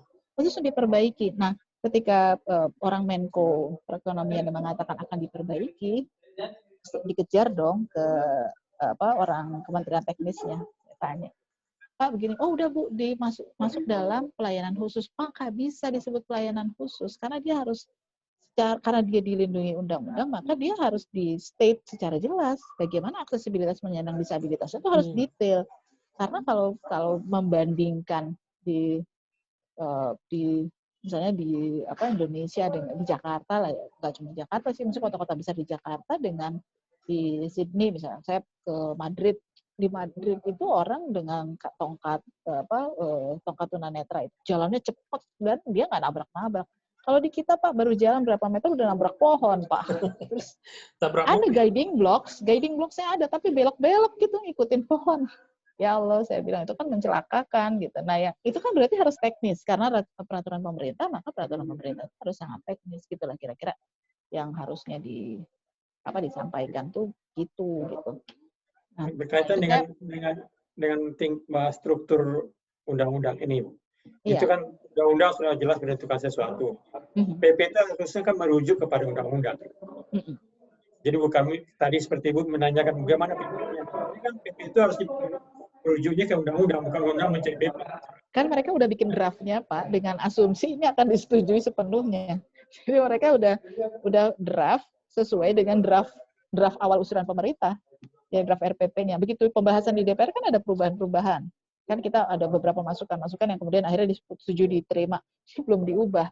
Jadi begitu saya bilang memastikan gimana. Jadi makanya saya kemudian memastikan. Itu kalau di sini terbalik gitu. Di sini itu harus ada undang-undangnya dulu baru ada PP-nya gitu. Bukan RPP-nya duluan gitu. Jadi ada undang-undangnya dulu baru PP-nya itu mengikuti undang-undang, mestinya masuk begitu. Nggak? Gitu. Ternyata nggak masuk. Gitu. Kontrol kita terhadap ini kan berkaitan dengan ini. Jadi kontrol DPR itu harus sangat kuat. Nah kalau seandainya tidak ada yang mengontrol PP itu, bagaimana? Misalnya pemerintah melaksanakan PP itu, kalau tidak ada yang mengontrol, tidak ada yang mengkomparnya ke undang-undang, bagaimana? Apa tetap berjalan begitu aja tanpa ada yang bisa di judicial review. Bisa di judicial review. Itu yang mengajukan itu dari DPR atau dari masyarakat. Masyarakat yang challenge-nya. Iya. Tapi pernah kejadian sih Pak. Jadi peraturan Menteri Tenaga Kerja beberapa tahun yang lalu dengan peraturan Kepala BNP 2 TKI itu, peraturan Menteri Tenaga Kerjanya itu berbeda dengan undang-undang. Nah itu kemudian digugatnya oleh BNP 2 TKI. Itu bisa. Antar kementerian lembaga gitu ya. Jadi berperkaranya gitu. Cuma udah digugat, dinyatakan harus dicabut terus diganti nomornya aja, isinya sama. Ya, silakan lagi. Nah, waktu itu kejadiannya seperti itu. Itu kayak main akrobat itu. Jadi kalau yang mengenai salah ketik itu, kalau salah ketik itu tidak, ini pertanyaan dari Bang Duta Umar dari Florida. Kalau yang salah ketik selain ditangani oleh Presiden itu gimana itu? Barangkali maksudnya apakah itu bisa dijadikan sebagai landasan yang kuat untuk menggugat di MK, contohnya seperti itu. Kalau perubahan-perubahan seperti itu. Pak setelah disahkan. Ya, itu Ajo Duta itu ininya tetangganya Ajo Bidin tuh di Washington DC. Ya, Ajo Duta tuh. Iya. Mana Jo? Saya ingin dengar suara Ajo ini, Mas. Pak Umar. Waduh sana. Ini orang sekampung sama saya di dia. Sama Padang ini. Tapi saya di Melbourne, beliau di Florida ini. Iya, jauh bener ya. Assalamualaikum Ustazah. Waalaikumsalam. Waalaikumsalam warahmatullahi wabarakatuh. Langsung, Apa langsung kabar, Pak Umar. Pak? Silakan tanya Bu Lydia langsung.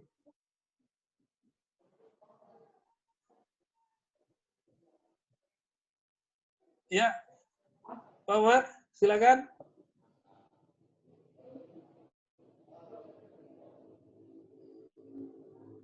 Mungkin dijawab aja dulu Bu Lydia, kira-kira gimana itu? Yang berkaitan dengan ini Salah ya, saya ketik agak tadi. salah ketik. Oh ya. Jadi Soalnya nggak tepat begitu ya.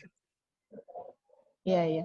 Jadi sebetulnya kalau kami sedang mengumpulkan, kami fraksi PKS itu sedang mengumpulkan dan melakukan cross check, jadi membuat akhirnya sebagai bagian dari pertanggungjawaban kami ikut membahas, kami sedang membuat buku tentang bagaimana perubahan usulan, substansi-substansi, kemudian kesalahan-kesalahan yang ada itu, karena kami menemukan cukup banyak ya. Tadi kalau pasal-pasal rujukan yang tidak tepat itu menyebabkan tadi yang saya ceritakan di haji itu jadi hukuman berlapis. Kemudian juga kita khawatir dengan hukuman bagi masyarakat kecil gitu ya, karena tidak terkejar semua. Kalau di kehutanan kita sempat sisir, tapi kalau di tempat yang lain kita belum sempat sisir misalnya.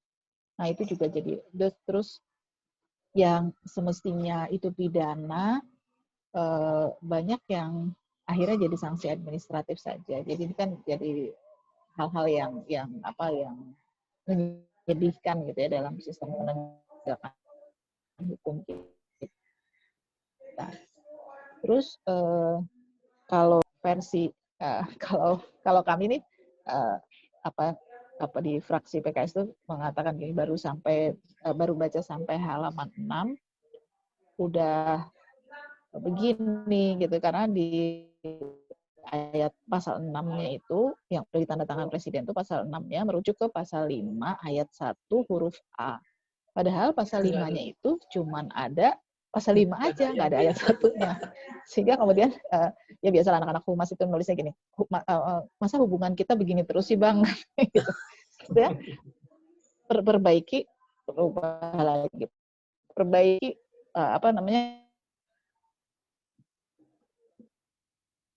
ada keluar, ada lagi diperbaiki, sehingga buat teman-teman saya yang ikut bahas, kok jadi begini sih gitu.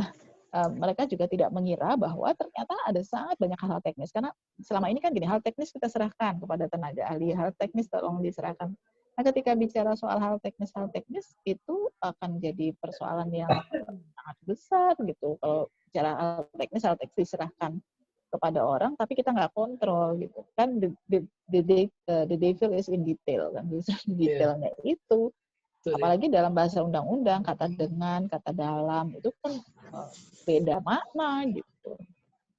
Diatur dengan peraturan pemerintah, diatur dalam peraturan pemerintah. Kalau diatur dengan peraturan pemerintah berarti hal tersebut explicitly harus diatur dalam satu peraturan pemerintah. Tapi kalau diatur dalam peraturan pemerintah, ada beberapa subjek itu bisa diatur dalam satu peraturan pemerintah. Itu kan pemberian kewenangan. Tapi saya dengar dari Profesor Yusril itu undang-undang yang salah yang sudah masuk lembaran negara harus diperbaiki lagi dengan undang-undang. Iya, jadi DPR harus dapat lagi.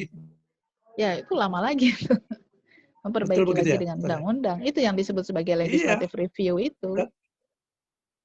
Berarti dia harus nggak bisa dilaksanakan undang-undangnya. Ya, agak repot. Tapi kan langsung Pak, begitu ini sudah diundangkan, udah langsung berjejer tuh para investor dari negara mana langsung masuk. Oh ya, katanya. Ya, katanya. Bu Lydia, kira-kira yang ini apakah ini pemerintah mewakili pengusaha ini? Apakah itu karena banyak dari menteri itu yang juga pengusaha? Atau memang ini betul-betul titipan dari para taipan oligarki gitu? Undang-undang. Saya rasa banyak variabelnya juga sih. Banyak variabelnya. Pertama, kalau mereka sebagai pengusaha, ya tentu dengan mereka sebagai pengusaha, mereka punya jaringan para pengusaha juga gitu. Implikasi sudah langsung terasa, misalnya saya baru tadi pagi mendapat informasi di Sidoarjo itu UMK-nya, upah minimum kabupaten kan. Jadi sebenarnya dalam Undang-Undang Cipta Kerja itu sudah tidak ada lagi UMK kecuali disetujui oleh gubernur. Jadi harus gubernur yang menetapkan upah minimum kabupaten. Kami tidak setuju karena masing-masing kabupaten itu sangat berbeda, disparitas kondisi ekonominya besar. Misalnya kalau Jawa Barat antara Kabupaten Bekasi dengan Kabupaten Pangandaran tuh luar biasa bedanya gitu. Nah, ini sudah mulai diusulkan dari tadinya 3 juta berapa gitu turun jadi 2 juta berapa gitu. Udah ada usulan dari Apindo, Asosiasi Pengusaha itu, untuk menurunkan UMK di Sidoarjo misalnya. Jadi ya sudah langsung berefek kan gitu. Karena memang penetapan itu kan tergantung dari inflasi atau pertumbuhan ekonomi di satu daerah. Gitu. Jadi memang itu jadi sudah mulai terasa gitu. Itu tadi masalah formal. Saya mau tanya soalnya bisa nggak, boleh tanya Bu Lydia? Ini masalah feeling Bu Lydia ya. Iya. Tadi berkaitan dengan itu ya, konsep undang-undang ini. Tadi kan dikatakan bahwasanya undang-undang itu datang dari pemerintah. Begitu dibahas detailnya, itu wakil dari pemerintah tidak tahu itu. Kebanyakan dirjen misalnya wakil itu tidak mengerti apa konsepnya itu. Sebetulnya kalau menurut feeling ini itu sebetulnya konsep itu siapa? Oh ya, kalau menteri nggak yakin sama menteri yang buat seperti itu. Menteri itu tidak ada waktu untuk buat seperti itu. Nah, kalau atasannya kira-kira tuh konseptornya itu ada orang di luar atau memang orang pemerintah itu sendiri sebetulnya? Kalau menurut feeling Ibu aja gitu. Kalau saya melihat gini, pertama ini tuh sudah direncanakan cukup lama karena ternyata ada beberapa anggota dewan yang juga ikut menyusun. Sebenarnya meskipun ini usulan pemerintah ada juga yang ikut memberikan masukan lah ya, bukan menyusun, lebih pasnya memberikan masukan. Artinya mereka sudah tahu bahwa ini sudah disusun dan koordinasinya itu leading sektornya di Kementerian Koordinator Perekonomian. Konon kabarnya sih ada banyak timnya juga gitu. Termasuk juga soal ketenaga kerjaan kan juga ada banyak timnya. Meskipun bobotnya lebih besar di pengusahanya sih ya daripada pekerjanya. Kalau penyusunan draft ini secara keseluruhan, kelihatannya gini, caranya itu masing-masing kementerian nyusun dulu, mana yang mau diubah, mana yang sesuai dengan arahan presiden yang untuk kemudahan berusaha, perizinan, dan lain sebagainya, terus baru kemudian dijadikan satu. Nah, mereka juga nampaknya juga nggak banyak yang melibatkan stakeholder sih, kalau kecuali yang berkaitan dengan itu tadi, pengusaha. Memang karena keberpihakannya kepada pengusaha cukup besar sih, terutama misalnya di kehutanan, di perkebunan, gitu, kemudian di pertanian, pertanian, perkebunan, perikanan. Nah, itu sektor-sektor itu sih, terutama itu jadi yang luar biasa. Pak Bunyani ada pertanyaan tadi, sepertinya ingin bertanya. Iya, Assalamualaikum Bang Duta. Apa senior dulu nih di Washington nih. Bang Salam, Bro Yuni, apa kabar, sehat? Antum di Florida, sehat. Bang? Iya, lagi pensiun di Florida. Masya Allah. Kan kayak di Indonesia kalau masih jadi tetangganya Joe Biden. Ya, Florida, Joe Biden kalah. Iya. Ya Bang, ini mau nanya ya Bang ya ke Bu Ledia ya. Silakan. Bu Ledia, ada beberapa hal yang kita dengar di luar Bu, ini untuk konfirmasi aja ke Ibu. Nomor 1, Bu. Ini kami dengar, ini memang undang-undang yang motornya itu Golkar katanya. Memang kepentingannya di sana yang paling besar. Itu nomor 1. Yang kedua, ini adalah undang-undang yang memberikan jalan kepada masuknya investasi Cina. Karena sistem sekarang ini sangat dekat dengan Cina, Partai Komunis Cina, dan juga itu rezim di sana, ini membuka agar berjalannya obor, One Belt, One Road, yang diinisiasi oleh Xi Jinping di Cina. Nah, termasuk dulu sebetulnya yang disebut oleh Presiden Jokowi sebagai tol laut itu sebetulnya jalur untuk membangkitkan jalur sutra yang dulu sebetulnya yang berasal dari Cina kemudian sampai ke Romawi. Nah, sekarang itu diperluas lagi ke Asia. Dan itu tol laut Jokowi kalau dilihat dari gambarnya itu sebetulnya adalah jalur sutra, One Belt, One Road yang dibarukan oleh Xi Jinping di China. Jadi itu Bu, ada dua pertanyaan saja. Nomor satu, apakah betul itu yang paling banyak yang menginisiasi, yang banyak punya kepentingan itu adalah Golkar. Di sana itu banyak sekali kepentingan, tadi udah ditanyakan oleh bahwa ini kan banyak sekali kepentingan pengusaha sebetulnya ya di undang-undang ini. Dan yang kedua, apakah anggota DPR tidak bisa merasakan sebetulnya ini untuk membuka akses kepada perluasan ekspansi imperialisme Cina sebagai new superpower itu ke Asia Tenggara khususnya. Terima kasih Bu, itu aja dua aja. Terima kasih. Ya, baik. Yang pertama, ini usulan pemerintah yang paling besar leading sektornya adalah Kementerian Koordinator Perekonomian yang pada saat yang bersamaan beliau itu adalah Ketua Umum Golkar. Jadi ya memang kelihatan besar bobotnya di situ. Kalau pertanyaan yang kedua berkaitan dengan sadar nggak? Kalau kami sudah melihatnya gini, dengan salah satu bukan cuma investasi uang ya, tetapi juga orang. Karena termasuk juga perizinan itu, undang-undang yang termasuk di dalam Undang-Undang Cipta Kerja itu keimigrasian, Pak. Jadi kalau misalnya ada orang, sebelum ini kan ada orang mau datang ke Indonesia berusaha, dia harus ada penjamin.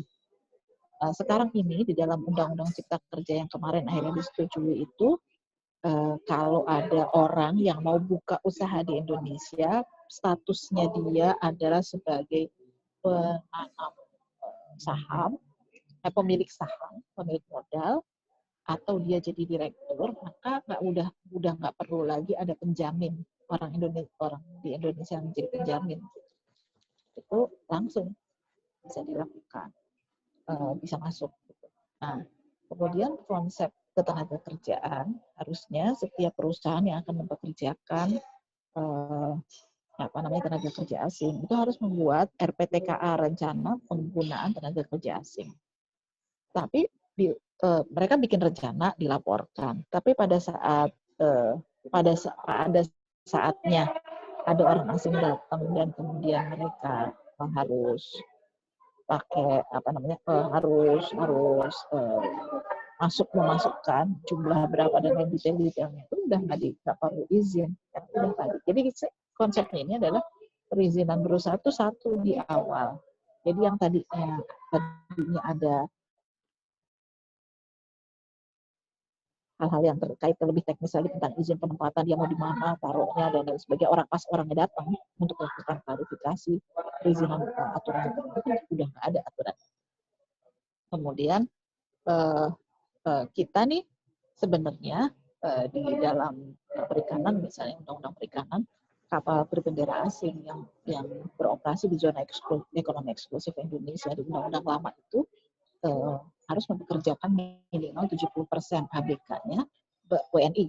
Nah, ini udah nggak ada. Gitu. Jadi, warga negara asing. Nah, nanti ada lagi yang lebih ngeri sih menurut saya itu ketika bicara soal kawasan ekonomi khusus. Ketika kawasan ekonomi khusus itu kan mereka ada keringanan cukai, bea cukai, pajak, dan lain sebagainya. Karena itu kawasan ekonomi khusus dianggapnya industri. Tapi ternyata kawasan ekonomi khusus itu nggak mesti industri, bisa jadi jasa. Jadi bisa sekolah, bisa rumah sakit. Gitu. Jadi karena katanya mereka mau buat seperti misalnya universitas luar negeri itu taruh aja di Indonesia, nggak usah supaya uang tuh nggak bawa keluar gitu. Tapi konsepnya memang komersial kan, kepentingan pengusahaan gitu dan sebagainya. Nah, kalau saya pribadi merasa bahwa ini memang sudah bagian dari perluasan karena kan kalau memang Cina daratan itu kan sudah membuka jalur pelayaran mereka lewat Selat Malaka terus sampai ke Afrika Selatan. Karena saya pernah ke Afrika Selatan, pantai timurnya Afrika kan semua kota-kota besarnya sudah dibangun oleh Cina sedemikian rupa kan. Jadi mereka memang akan menghidupkan jalur darat dan jalur darat sudah dihidupkan sama mereka dengan kereta api langsung dari Yiwu sampai London. Sementara yang jalur lautnya itu sudah mulai dibuka dengan pantai-pantai timur Afrika itu sudah pelabuhan-pelabuhan besarnya, kota-kota pelabuhan sudah mereka bangun. Jadi modelnya investasi yang keseluruhannya sampai ke tenaga kerjanya ya. Kalau di Afrika Selatan itu klasifikasi warga negaranya hitam putih India berwarna. Waktu saya iseng tanya, jadi kalau Cina masuknya mana? Hitam. Jadi yang kelasnya lebih tinggi ada di situ. Meskipun mereka anti apartheid, tapi sekarang ini keadaannya sedang berbalik dan ada kecenderungan tetap ada gradasi warga negara dan ini taruh di paling atas. Sumbangan modalnya investasi sangat besar. Bahwa ini bagian dari perpanjangan itu bisa jadi memang ada kecenderungan ke sana bahwa itu ternyata belum berhasil sepenuhnya. Jadi sekarang kan yang baru yang banyak itu kan di pertambangan kan. Mungkin nanti kita betul-betul harus sangat hati-hati dengan kondisi-kondisi pelabuhan, aksesibilitas dan lain sebagainya. Naudzubillah min dzalik. Sepertinya negara kita sedang menghadapi suatu musibah yang besar sekali ini, Bu Lydia. Kami yang di luar melihatnya barangkali tidak seperti dari dalam gitu, tapi apa yang terjadi di Indonesia kalau kita lihat itu gambarnya itu sangat nyata sekali rasanya gitu. Bahwasanya ini bagian dari seperti Pak Buniani sampaikan tadi, bagian dari invasi perluasan dari imperialisme Cina ke Indonesia gitu. Itu yang membuat kita di sini sangat concern sekali dan mencoba bersuara mengingatkan kawan-kawan kita di Indonesia gitu, akan bahaya undang-undang ini. Ya, silakan kawan-kawan yang lain atau Pak Buniani atau yang lain-lain ada yang ingin silakan kalau masih ada yang ditanyakan. Kita masih ada 5 menit lagi insya Allah. Kalau secara informal boleh dia mungkin pernah berkomunikasi dengan lintas partai, lintas fraksi di situ. Ada nggak yang punya sedikit, misalnya kebatinan mereka itu ada nggak yang merasa ini sebetulnya tidak wajar atau memang sangat merugikan dan sebetulnya mereka itu sebetulnya posisi mereka di sana itu sudah bukan mewakili rakyat lagi gitu.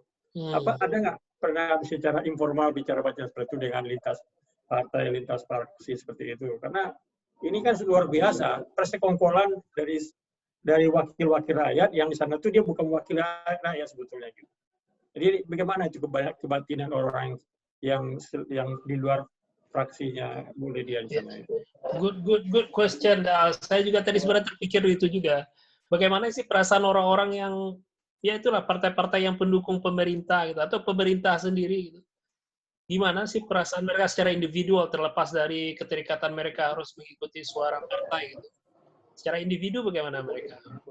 Lydia. Kalau pemerintah saya nggak terlalu tahu ya karena tadi aja artinya mereka nggak tahu konsep. Ada beberapa yang mereka tidak paham konsepnya bagaimana arahnya mau kemana dan lain sebagainya. Kalau di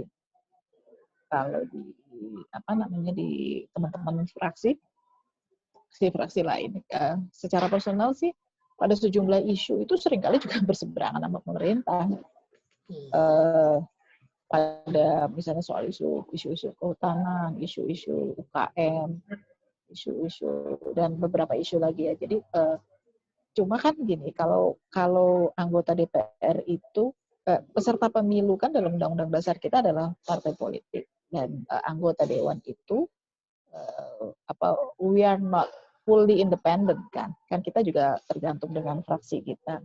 Nah, kelihatannya memang ada arahan-arahan, sehingga misalnya yang ada beberapa kali misalnya teman-teman yang cukup keras, terus kemudian dikasih peringatan sama fraksinya, ada yang sebenarnya akhirnya nitip ke saya, misalnya gini, Mbak, ini loh ada masalah gini. Jadi akhirnya misalnya kita yang menyuarakan.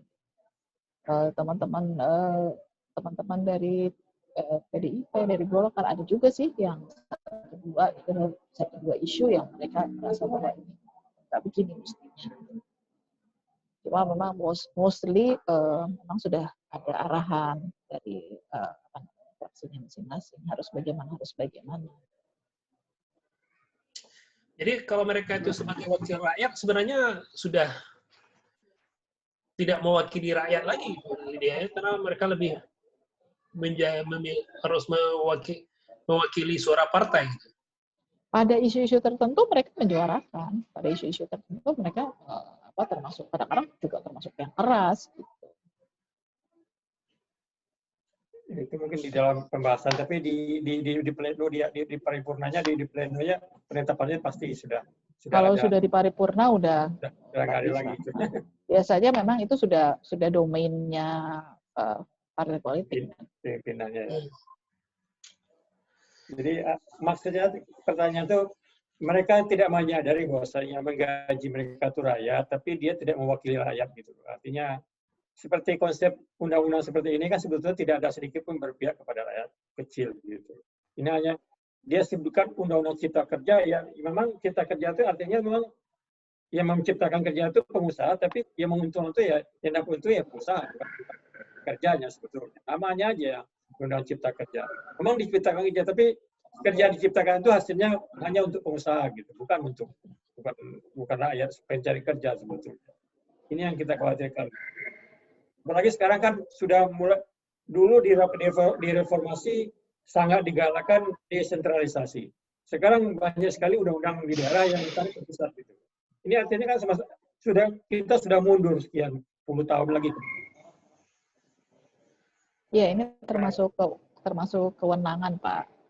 Kewenangan juga tadinya di konsep awalnya pemerintah memang sentralistik, tapi kita nggak mau. Kita minta supaya yang sudah diatur dalam Undang-Undang 23 tentang pemerintah daerah itu harus dikembalikan. Kewenangan daerah harus dikembalikan, kewenangan daerah nggak boleh ditarik semuanya ke pusat.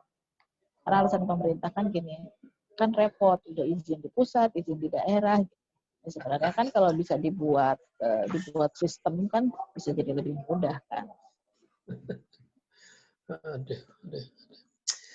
Oke, Bu Lydia, terima kasih banyak sudah mau berdiskusi, ngobrol-ngobrol santai dengan kami. Kami mendapatkan diskusi ini sangat fruitful sekali dan juga sangat insightful ya. Langsung mendengar dari Ibu yang mengalami sendiri proses ini beda loh kalau dengarnya dari second hand, ini first hand experience. First and second. Jadi alhamdulillah kami sangat senang sekali bisa berdiskusi dengan Bu Lydia. Kami doakan mudah-mudahan Bu Lydia tetap istiqamah dengan perjuangan ini. Bukan hanya Bu Lydia aja, tapi kelompok PKS. Ya, kami di belakang mendukung selalu perjuangan untuk rakyat, untuk orang Indonesia. Kami doakan mudah-mudahan PKS ya, saya ucapkan juga selamat untuk partai PKS yang tetap dengan keteguhannya berpihak pada rakyat dan beroposisi, tidak seperti yang satu lagi itu. Kami sangat menghargainya sekali karena memang negara kita butuh seperti yang dilakukan oleh PKS ini. Selamat pada Bu Lydia dan kawan-kawan. We are very proud of you, and inshallah we will back you up. and we'll always behind you and we'll vote for you insyaallah. Amin. Thank you. Masyarakat akan menghargai sekali apa yang dilakukan oleh PKS dan juga dalam tentu ini Demokrat juga. Mereka akan melihat siapa yang betul-betul berjuang untuk rakyat, siapa yang betul-betul memperhatikan nasib rakyat, dan insya Allah saya doakan pada pemilu yang akan datang kawan-kawan itu istiqomah untuk memilih orang-orang yang betul-betul seperti itu. Ya, seperti itu Bu Lydia. Sekali lagi terima kasih banyak. Saya boleh one request? Ya, one special request. Bapak Ibu, kecenderungan pembahasan ke depan undang-undang itu pemerintah ingin modelnya metode omnibus, jadi menggabungkan. Tentu itu memerlukan ketelitian biasa, membantu nih. Selain mudah-mudahan supaya kami tetap istiqomah menjalankan amanah, mohon bantu doa juga kami bisa jeli melihat apa-apa yang tersembunyi. Karena itu kalau tidak didoakan, Masya Allah, ngeri gitu. Saya sih khawatir ada hal yang terlewat dan lain sebagainya kalau bukan karena doanya orang banyak dan juga dibantu oleh Allah, nggak akan kelihatan. Ada hal yang kecil-kecil, mohon bantu juga tetap didoakan. Insya Allah. Dan mohon didukung terus insya Allah. Edward. Ya. Amin, amin. Sebetulnya saya ada satu hal yang tadi lupa Bu Lydia. Izin Ustaz Edward, satu aja. Silakan Pak Bun ini. Saya beberapa minggu lalu kalau nggak salah kami panel itu bertiga sama Ustadz Mardani. Iya. Dan oleh juga webinar untuk Pilkada Medan. Nah, kebetulan saya itu udah 2 kali ke sana. Itu satu waktu Pilkada Pilgub diundang sana kampanye. Nah, kemarin karena saya jadi anggota PKN gitu ya. Itu pendukung Pak Prabowo kemarin saat Edward gini-gini saya juga saya. Nah, jadi waktu kemarin ini saya juga diajak untuk pergi kampanye juga itu kemarin waktu Pilpres begitu. Nah, yang kemarin saya lupa sebetulnya itu ke Ustadz Mardani, kemudian Ibu bisa jawab ke saya gitu ya. Sebetulnya banyak sekali kawan-kawan kita di luar negeri ini, Bu, yang potensi sebetulnya bisa itu jadi kader PKS, Bu. Nah, ini banyak sekali. Ini Ustadz Edwards nih.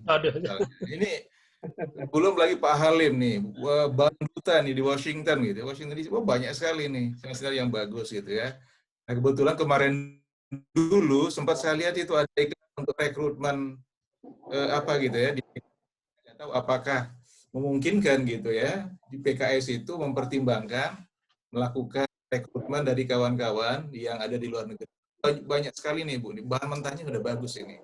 Kan tinggal dikader dengan nilai-nilai PKS-an gitu, nah udah langsung jadi gitu Bu. Ya, baik. Ada Pak Buniani, kami sudah punya, kami sebutnya Pusat Informasi Partai Keadilan Sejahtera. Jadi karena kan kalau di dalam undang-undang partai politik tidak boleh punya cabang di luar negeri. Jadi adanya hanya pusat informasi. Nah, pusat informasi itu ada berbagai kegiatan di sana. Kami punya PIP, PKS, ANZ, Australia dan New Zealand, Amerika, Eropa juga ada, di berbagai daerah juga ada. Seingat saya kami sedikitnya ada 17. Di 17 negara PIP. Nanti saya ingatkan juga teman-teman yang ada di PIP untuk lebih proaktif mungkin ya dengan websitenya. Di Inggris kita ada, di Belanda kita ada, Jerman kita Amerika ada. juga ada. Amerika juga ada. Amerika di sini pun sebenarnya sudah ada juga Pak Buniani dan Bu Lydia. Ya, Bu. Ada Pak Effendi Prasetyo di sini, ini beliau tokoh PKS kita di sini ini. Alhamdulillah. Dan juga beliau di Sydney atau salah Melbourne? satu aktivis kami Australia. Jadi memang saya sendiri tidak secara aktif langsung, tapi kita bersinergi dan bekerja sama untuk hal-hal yang seperti ini. Dan dengan Pak Effendi, dengan kawan-kawan di Madani, di Iqra Foundation, semua kita di sini we work together, we support each other dengan kawan-kawan dari Ya, ya. Alhamdulillah, alhamdulillah, barakallah. Ya, itu yang kita perlukan, Pak, memperluas jejaring kita untuk menyampaikan banyak kebajikan ya. Amar ma'ruf nahi munkar. Ya, Pak. Kita, ya, mumpung saja dia ada di sini, mungkin kita perlu juga tanyakan dengan kehadiran kembali Habib Rizik ini gimana kira-kira situasi politik kita nanti masa depan tanah air. Ya, wah betul juga ini.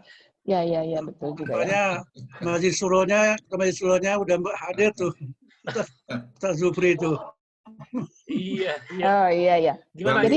Bang Duta jangan terlalu sering main ke pantai, Bang Duta. Menguji iman nggak apa-apa.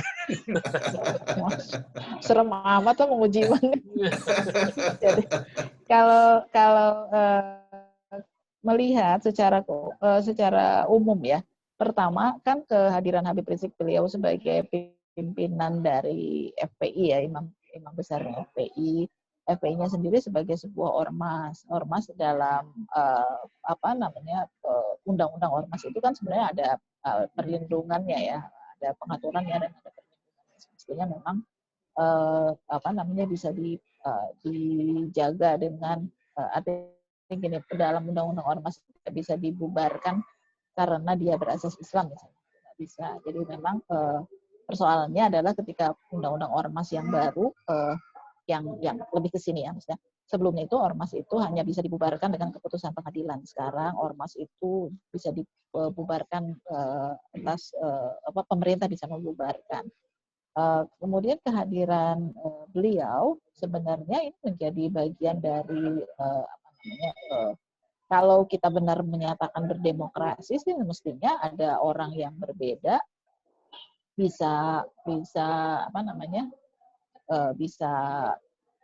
harusnya bisa diterima. Artinya dengan perbedaan pendapat itu mestinya biasa. Karena toh tidak ada dalam bab hasut menghasut dan lain sebagainya. Ini kan dalam konteks gerakan kemasyarakatan.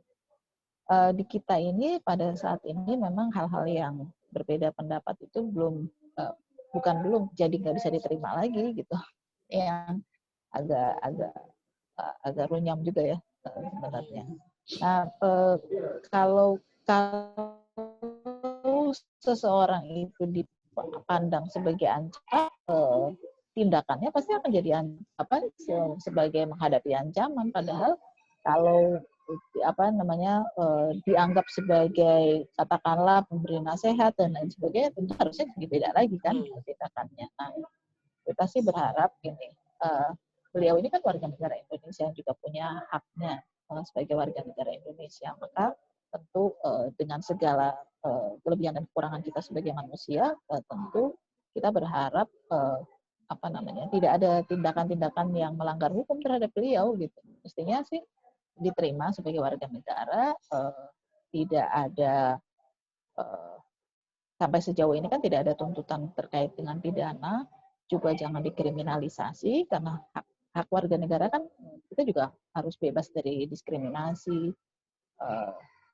kekerasan, kejahatan dan lain sebagainya, harus diberikan rasa aman kan dalam Undang-Undang Dasar kita pasal 28. Jadi sebenarnya kalau ditanya nanti suasana politiknya akan seperti apa, sangat tergantung nanti Habib juga akan mengarahkan organisasinya kemana gitu. Kalau yang kita lihat kan beliau memang kecenderungannya tidak bergabung di partai politik sementara ini, memberikan dukungan saja kepada orang-orang yang memiliki visi yang sama sebagai sebagaimana visi yang beliau gitu. Yang saya pahami kan begitu ya. Bacaan saya sih sebenarnya bacaan. Jadi ketika kemudian dianggap sebagai ancaman, orang jadi bagaimana pemerintah juga jadi bersikap sebagai menghadapi ancaman. Kan sebenarnya menurut saya harusnya justru diajak bicara, jadikan aja sebagai orang yang menasehati kita kan. Orang menasehati kita kan, kita juga jadi sikapnya tidak berlebihan juga gitu terhadap berbagai hal. Jadi kayaknya banyak hal yang harusnya tidak dilakukan sebagai pemenuhan hak pada masyarakat, hak sebagai warga negara itu. Pemerintah ini mindset-nya sudah mindset yang memang mereka sudah mempunyai agenda tersendiri, jadi tidak siap untuk mendengarkan. Jadi they're not gonna change. Itu permasalahannya, mindsetnya seperti itu. Karena mereka sudah mempunyai agenda. Jadi input sepertilah dengan omnibus law seperti ini. Mereka sudah mempunyai agenda tersendiri. Jadi apapun masukan input dari masyarakat, they just ignore it. They just angin lalu. They thought that is their time.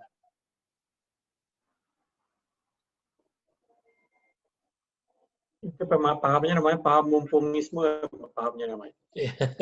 Jadi selagi berkuasa itu dimanfaatkan untuk kepentingan pribadi sebesar-besarnya dan kelompok tanpa memikirkan masa depan negara. Gitu. Itu namanya mumpungisme. Ya, Pak Halim harus ngerti juga, Pak Halim. Ini kan dulu dia puasa 10 tahun, Pak Halim. Ya, itu. Tapi yang dikuras tuh punyanya rakyat.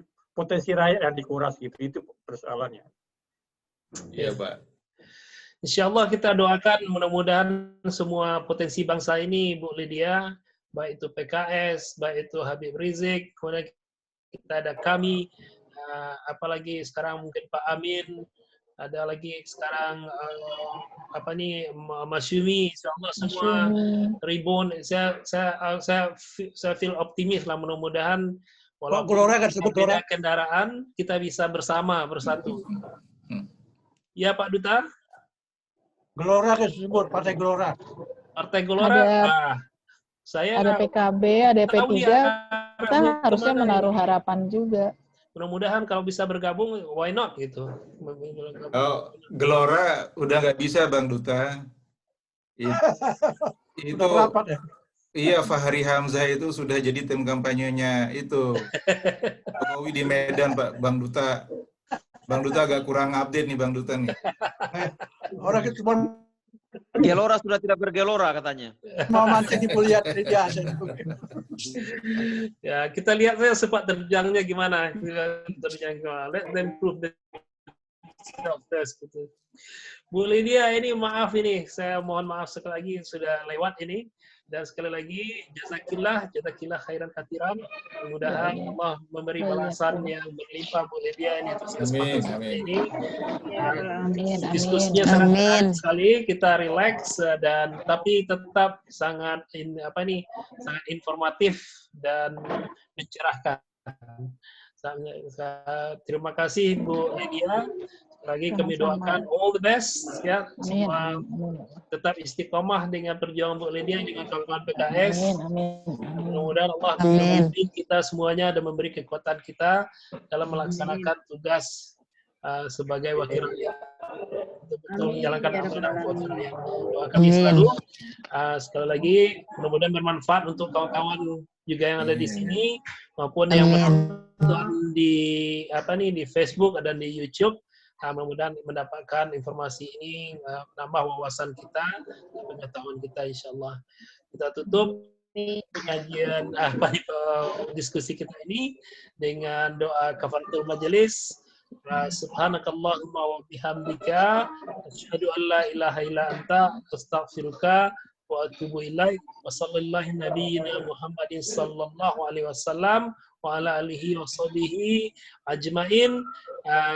Assalamualaikum warahmatullahi wabarakatuh. Waalaikumsalam warahmatullahi wabarakatuh. Terima kasih banyak Bapak Ibu. Saya pamit ya, maaf lahir batin. Terima kasih Sama Bu. Assalamualaikum. Waalaikumsalam.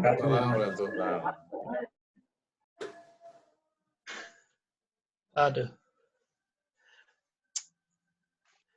Pak Weniani gimana? Tidak buru-buru kan? Bisa enggak, Pak. Dulu kita nih? Enggak, bisa. Saya bebas malam ahad ini. Ini kita chatting-chatting. Jangan pergi dulu, Bang Duta. Iya, Bang Duta gimana? Alhamdulillah. Iya. Videonya Bang Duta saya ingin lihat ini. Videonya